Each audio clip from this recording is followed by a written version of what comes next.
नमस्कार दोस्तों, मैं नवनीत एक बार फिर से आपका स्वागत करता हूं मेरे YouTube channel medicine and biology में। फ्रेंड, आज की इस वीडियो में हम टेजल नाम की एक मेडिसिन आती है जो कि मेनली इरेक्टाइल डिस्फंक्शन के केस में इस्तेमाल की जाती है।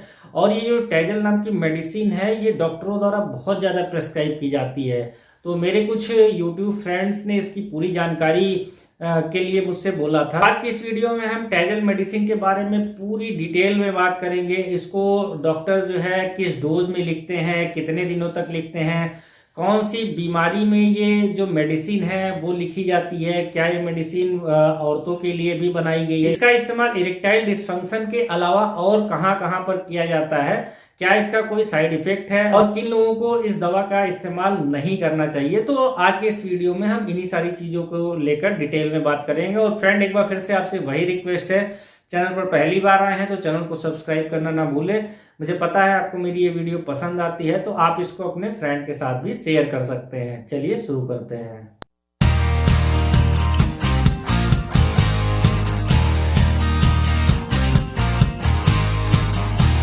टेजल मेडिसिन की अगर मैं बात करूं तो इसको डॉक्टर रेड्डी नाम की एक कंपनी है जो इसको बनाती है। डॉक्टर रेड्डी नाम की जो कंपनी ये बहुत सारे मेडिसिन जो है इंडिया में बनाती है और साथ ही साथ ये मेडिसिन को एक्सपोर्ट भी करती है इंडिया के बाहर।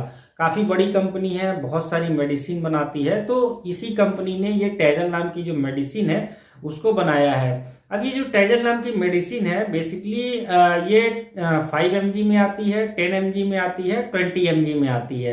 और ये जो टेजल नाम की मेडिसिन है ये 280 रुपए के आसपास में इसका एक स्ट्रिप यानी 10 टैबलेट मिल जाएगा। और ये जो इसका मैं MRP दाम यहाँ पर बता रहा हूँ ये आज के डेट पर है, हो सकता हो आगे इसका दाम जो है वो बढ़ जाए। अब आते हैं मेन मुद्दे पर कि टेजल में कौन सा साल्ट पाया जाता है, कौन सा एक्टिव इंग्रेडिएंट इसमें पाया जाता है। तो टेजल नाम की मेडिसिन जब भी आप देखोगे तो इसके अंदर जो है टाडालाफिल नाम का एक साल्ट पाया जाता है। टाडालाफिल जिस भी मेडिसिन के अंदर पाया जाएगा वो मेडिसिन या तो 5 mg में आती है या 10 mg में आती है या 20 mg में आती है। अभी कुछ मेडिसिन ऐसी आई है जिसमें कि टाडालाफिल 2.5 mg में भी पाया जाता है। फिलहाल अगर मैं टेजल की बात करूं तो टेजल में जो 5 mg वाली मेडिसिन है और टेजल 10 mg वाली मेडिसिन है यही ज्यादा फेमस है और यही डॉक्टरों द्वारा सबसे ज्यादा प्रिस्क्राइब की जाती है। एक चीज मैं यहाँ पर यह भी बता दूं कि जो टेजल नाम की मेडिसिन है ये OTC मेडिसिन नहीं है, यानी ओवर दी काउंटर ड्रग नहीं है। यानी आप मेडिकल स्टोर पर जाएं और इसको खरीद लें बिना प्रेस्क्रिप्शन के, तो ये वो वाली मेडिसिन नहीं है, ये प्रेस्क्रिप्शन मेडिसिन है। डॉक्टर इसको लिखेगा तभी आप जो है मेडिकल स्टोर से इसको खरीद सकते हैं। पर इंडियन मार्केट में हम भी जानते हैं कि ये है तो प्रेस्क्रिप्शन मेडिसिन, लेकिन ये मेडिसिन आपको बहुत सारे मेडिकल स्टोर पर बिना किसी प्रेस्क्रिप्शन के आसानी से मिल जाएंगी। अगर मैं कुछ एग्जाम्पल की बात करूं तो टेजल की जगह आप मेगालिस भी ले सकते हो। मेगालिस जो है उसमें भी टाडालाफिल पाया जाता है, बहुत ज्यादा फेमस है और आसानी से आपको मेडिकल स्टोर पर मिल जाएगा। इसके अलावा सियालिस नाम की एक मेडिसिन आती है उसमें भी टाडालाफिल पाया जाता है, बहुत ज्यादा फेमस है। चलिए हम इन सारी चीजों को लेकर अब ज्यादा और चर्चा नहीं करते हैं, हम चलते हैं टेजल नाम की मेडिसिन को लेकर। तो जैसा मैंने बताया टेजल के अंदर जो है वो टाडालाफिल पाया जाता है। बेसिकली टाडालाफिल क्या होता है, ये PDE5 इनहिबिटर्स होता है। PDE5 इनहिबिटर्स का मतलब होता है फास्फोडाइस्ट्रेज इनहिबिटर्स। अब यहाँ पर हम ये बात कर लेते हैं कि ये जो टेजल नाम की मेडिसिन है उसका इस्तेमाल कहाँ कहाँ पर किया जाता है। जैसा कि मैंने वीडियो में पहले ही बता दिया कि टेजल नाम की जो मेडिसिन है उसका सबसे ज्यादा इस्तेमाल जो है इरेक्टाइल डिस्फंक्शन के केस में किया जाता है। कुछ लोग इसको इम्पोटेंसी भी बोलते हैं, कुछ लोग इसको नपुंसकता भी बोलते हैं।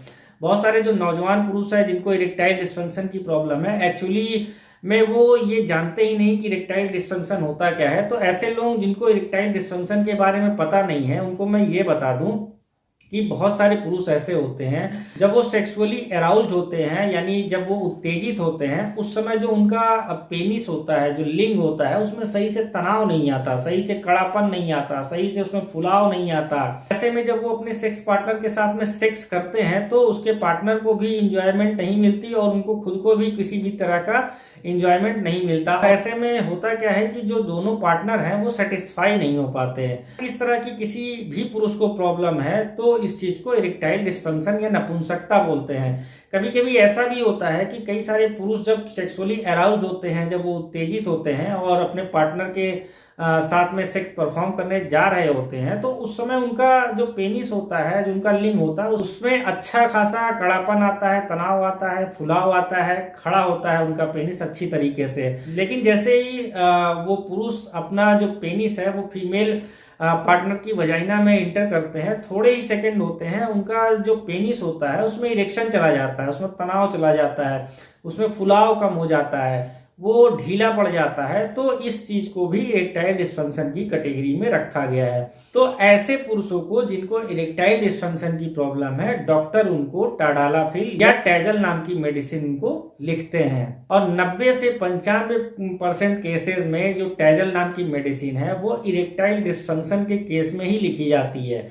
लेकिन ये जो टैजल नाम की मेडिसिन है या जिस भी मेडिसिन के अंदर टाडालाफिल पाया जाता है, वो केवल और केवल इरेक्टाइल डिस्फंक्शन की ही प्रॉब्लम को दूर नहीं करती, बल्कि एक और प्रॉब्लम पुरुषों में होती है। ज्यादातर ये जो प्रॉब्लम मैं बताने जा रहा हूँ, ये खासकर जो ओल्ड एज मेन होते हैं उनमें ज्यादातर ये प्रॉब्लम होती है। और इस प्रॉब्लम को बीपीएच यानी बेनाइन प्रोस्टेटिक हाइपरप्लेसिया बोलते हैं। बेसिकली इसमें क्या होता है कि अगर आप अपने यूरिन सिस्टम को देखेंगे, किसी भी मेल की यूरिन सिस्टम को देखेंगे, मूत्रमार्ग को देखेंगे, तो उसमें एक प्रोस्टेट ग्लैंड पाई जाती है।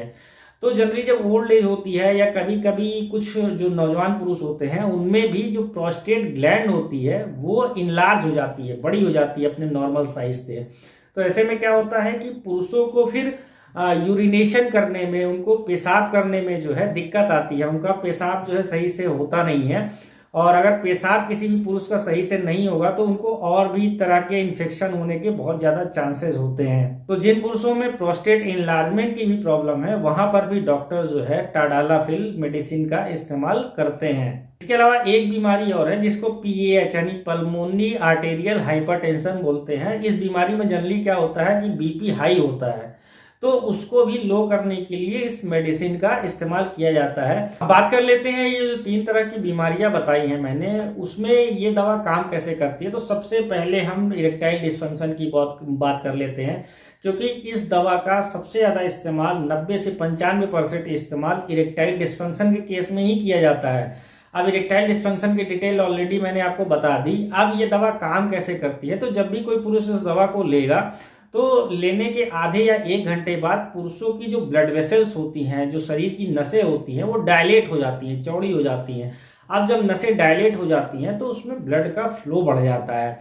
ऐसे ही जो पेनिस वाला एरिया होता है वहां पर भी जो ब्लड वेसल्स पेनिस में गई होती हैं वो भी डायलेट हो जाती हैं, तो उनमें भी ब्लड का फ्लो बढ़ जाता है। और जब पेनिस में ब्लड का फ्लो बढ़ जाता है तो पुरुषों का जो पेनिस होता है वो हार्ड हो जाता है, उसमें इरेक्शन अच्छा आता है, उसमें कड़ापन अच्छा आता है, उसमें तनाव अच्छा आता है, उसमें फुलाव अच्छा आता है। तो जो पुरुष इरेक्टाइल डिस्फंक्शन की प्रॉब्लम से परेशान है, जब वो इस मेडिसिन का इस्तेमाल करते हैं सेक्स करने के आधे या 1 घंटे पहले, तो फिर वो अच्छी तरीके से सेक्स कर पाते हैं, उनका इरेक्शन डाउन नहीं होता। अब जो प्रोस्टेट इनलार्जमेंट की जो प्रॉब्लम होती है, जब ये दवा कोई पुरुष लेता है डॉक्टर के कहने पर, तो इस दवा को लेने के बाद जो पुरुषों का ब्लैडर होता है वो रिलैक्स हो जाता है। इसके अलावा जो प्रोस्टेट मसल्स होती हैं वो भी जो है रिलैक्स हो जाती हैं, जिससे जो इनलार्ज प्रोस्टेट है वो रिड्यूस हो जाता है। तो इस तरह से ये मेडिसिन जो है प्रोस्टेट इनलार्जमेंट में भी काम करती है। टैजल नाम की जो मेडिसिन है उसके तीसरे यूज की बात कर लेते हैं। तो जैसा मैंने वीडियो में पहले ही बताया कि ये पीएएच के केस में भी इसका इस्तेमाल किया जाता है, यानी पल्मोनरी आर्टेरियल हाइपरटेंशन।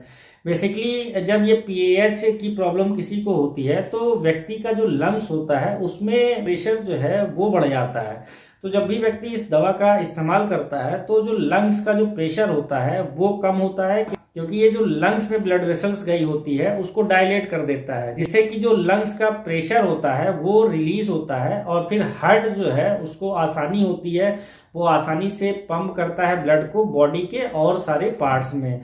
तो वहां पर भी इस दवा का बहुत अच्छा खासा इस्तेमाल डॉक्टर द्वारा पेशेंट पर किया जाता है। अब टैजल नाम की मेडिसिन है, किस डोज में इस्तेमाल की जाती है और कैसे इस्तेमाल की जाती है इसकी भी बात कर लेते हैं। तो कुछ पुरुषों में इसकी 2.5 mg में ही बहुत अच्छा इफेक्ट आ जाता है। कुछ पुरुषों में जब 2.5 mg का इफेक्ट कम आता है तो वो पुरुष जो है 5 mg टाडालाफिल का इस्तेमाल करता है।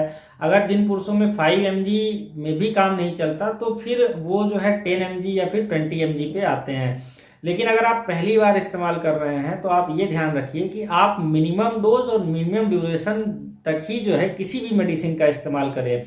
तो टाडालाफिल की जो मिनिमम डोज है वो 2.5 mg है और जो मैक्सिमम डोज है वो 20 mg है। अब जरूरी नहीं है कि आप 20 mg मेडिसिन लेंगे तो उसका बहुत ज्यादा अच्छा रिजल्ट आएगा। 2.5 mg का भी उतना ही रिजल्ट आएगा जितना 20 mg का रिजल्ट आएगा। 2.5 mg अगर आप पहली बार इस्तेमाल कर रहे हैं, अभी शुरुआत के दिनों में इस्तेमाल कर रहे हैं, तो 2.5 mg ही इस्तेमाल करिए। जब आपको लगे कि नहीं अब ये काम करना बंद कर दी है, तभी आप 5 mg, 10 mg और 20 mg पर शिफ्ट करें। अब बात कर लेते हैं इसको लेना कैसे है। तो जब भी आप सेक्स परफॉर्म करने जा रहे हो उसके आधे घंटे से लेके 1 घंटे पहले इसका इस्तेमाल करना होता है। अब ये आधे घंटे से 1 घंटे का मेरा मतलब ये है कि कुछ पुरुषों के ऊपर इसका इफेक्ट जल्दी आ जाता है, कुछ पुरुषों के ऊपर इसका इफेक्ट 1 से लेके 1.25 घंटे बाद भी आता है। तो हर आदमी का जो इंटरनल ऑर्गन है कितनी तेजी से काम कर रहा है, यही जो है डिसाइड करता है कि ये दवा किसी भी व्यक्ति के ऊपर कितनी तेजी से काम करेगी। अब एक चीज का यहाँ पर और ध्यान रखना है कि ये जो मेडिसिन है इसका असर 12 घंटे से लेके 36 घंटे तक बना रहता है। अगर कोई पुरुष इसको एक बार ले ले तो जब भी वो पुरुष सेक्सुअली अराउज्ड होगा, उत्तेजित होगा, ऐसी कोई चीज देखेगा या सेक्स परफॉर्म करने जा रहा होगा, जैसे ही उत्तेजित होगा उसके पेनिस में इरेक्शन आ जाएगा, कड़ापन आ जाएगा, तनाव आ जाएगा। तो ऐसे में पुरुषों में जो इरेक्शन है वो 12 घंटे से लेकर 36 घंटे तक बना रहता है। तो एक चीज का ध्यान रखिए, आपको दिन में इसको 2 टैबलेट नहीं लेनी है, आपको इस टैबलेट को वीकली लेना है। मतलब आप एक चीज समझिए कि ये रोज लेने वाली दवा तो नहीं है, वीकली टैबलेट इसको बोला जाता है। अब बात कर लेते हैं इसके कुछ साइड इफेक्ट्स की। तो ये जो मेडिसिन है PDE5 इनहिबिटर्स कैटेगरी की मेडिसिन होती है। तो इसके जो कॉमन साइड इफेक्ट होते हैं, इसको लेने के बाद बहुत सारे पुरुषों को हेडेक की प्रॉब्लम होती है, यानी उनका सर दर्द होने लगता है। इसके अलावा कुछ लोगों को बैक पेन की प्रॉब्लम होती है, कुछ लोगों को मसल पेन की प्रॉब्लम होती है, कुछ लोगों को नेजल कंजेशन होता है, यानी उनकी नाक जो है वो जाम हो जाती है, कुछ लोगों को हॉट फ्लैशेस की प्रॉब्लम होती है, यानी उनको इस दवा को खाने के बाद ना काफी गर्म गर्म सा लगता है। कुछ लोगों को इसको लेने के बाद इंडाइजेशन की प्रॉब्लम हो सकती है या उनके पेट में भी गड़बड़ी हो सकती है। लेकिन ये जितनी भी प्रॉब्लम है ये टेम्परेरी प्रॉब्लम होती है, ये दवा का असर जैसे ही खत्म होगा ये सारी प्रॉब्लम अपने आप खत्म हो जाती है। 2 चीजों का ध्यान रखना है कि अगर इस दवा को लेने के बाद आपको ब्लड विजन की प्रॉब्लम हो रही है और ये प्रॉब्लम हर बार हो रही है, तो फिर आपको इस दवा का इस्तेमाल दोबारा नहीं करना है, क्योंकि इसका साफ मतलब ये है कि ये दवा आपको केवल PDE5 को ही इनहिबिट नहीं कर रही, बल्कि PDE6 और PDE1 को भी अच्छा खासा इफेक्ट डाल रही है। ऐसे में अगर आप इस मेडिसिन का बार बार इस्तेमाल कर रहे हैं और ये प्रॉब्लम बार बार हो रही तो आपकी आंखें परमानेंट भी जा सकती हैं। दूसरा, जिन लोगों को लो BP की प्रॉब्लम है और वो इस दवा का इस्तेमाल कर ले रहे हैं, तो हो सकता हो उनको अचानक से चक्कर आ जाए, क्योंकि ये जो दवा है ये भी BP को लो करती है। ऑलरेडी उनको लो BP की प्रॉब्लम है, तो सिनर्जिस्टिक इफेक्ट आ जाएगा, जिससे व्यक्ति चक्कर खा के गिर सकता है, बेहोश हो सकता है, पता चला वो करने कुछ और गया है, हो कुछ और रहा है। अब एक सवाल जो बहुत सारे लोग ये भी पूछना चाहते हैं कि क्या टेजल का इस्तेमाल या जिस भी मेडिसिन के अंदर टाडालाफिल पाई जाती है उसका इस्तेमाल महिलाओं के ऊपर भी कर सकते हैं, महिलाओं को भी खिला सकते हैं चोरी से, चाय में मिला के, खाने में मिला के। भाई, महिलाओं के लिए ये दवा नहीं बनाई गई है। ये मेडिसिन पुरुषों में इरेक्टाइल डिस्फंक्शन की प्रॉब्लम होगी तभी ये दवा असर करेगी, महिलाओं के ऊपर इस दवा का कोई असर नहीं होगा। दूसरी बात, क्या ये दवा टाइमिंग पे भी असर डालती है? तो ये जो मेडिसिन है ये टाइमिंग के लिए नहीं है, इससे आपका इरेक्शन बढ़ेगा, आपके लिंग में तनाव अच्छा आएगा, कड़ापन आएगा, फुलाव आएगा, बट इससे टाइमिंग पे कोई असर नहीं आता।